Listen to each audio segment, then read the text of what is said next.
Formula One's newest rules are under fire again, and this time Fernando Alonso is questioning whether driver skill still matters.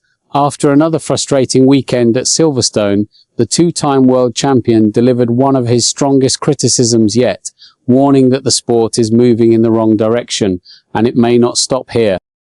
Alonso's problems began before the race had even started.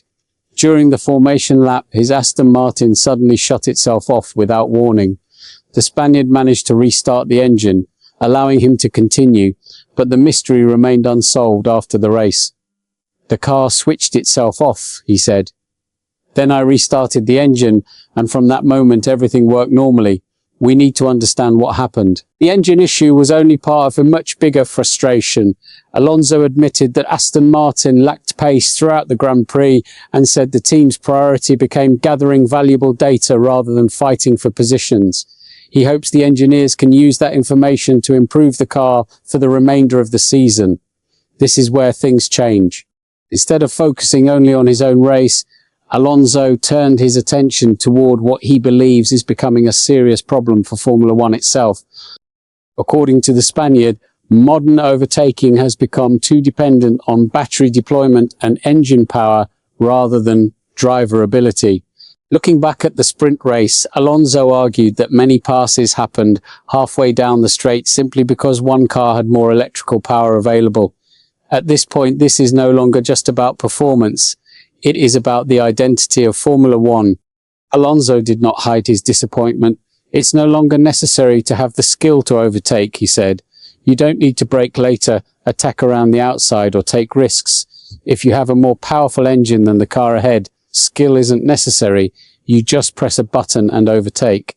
That's the real issue. In his view, technology is replacing the talent that has always defined elite racing. Despite his criticism of the regulations, Alonso sounded much more optimistic about Aston Martin's future.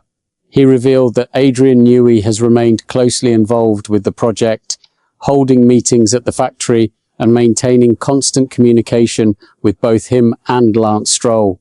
Alonso said the team has always kept its drivers informed about development plans and future upgrades. The Spaniard believes the hard work happening behind the scenes will eventually pay off. He admitted the first half of the season has been difficult, but expects improvements to become visible later this year. For Alonso, there is still reason to believe Aston Martin can move forward, even if he remains deeply concerned about the direction Formula One is taking. This changes everything. Now the debate goes far beyond one disappointing race at Silverstone. Alonso has openly challenged whether Formula One is still rewarding the world's best drivers or simply the cars with the strongest electrical deployment. If more veterans begin sharing the same opinion, the sport could soon face uncomfortable questions about its future regulations. What's your take on this situation? Share your opinion below and don't forget to subscribe to the channel for more Formula One updates.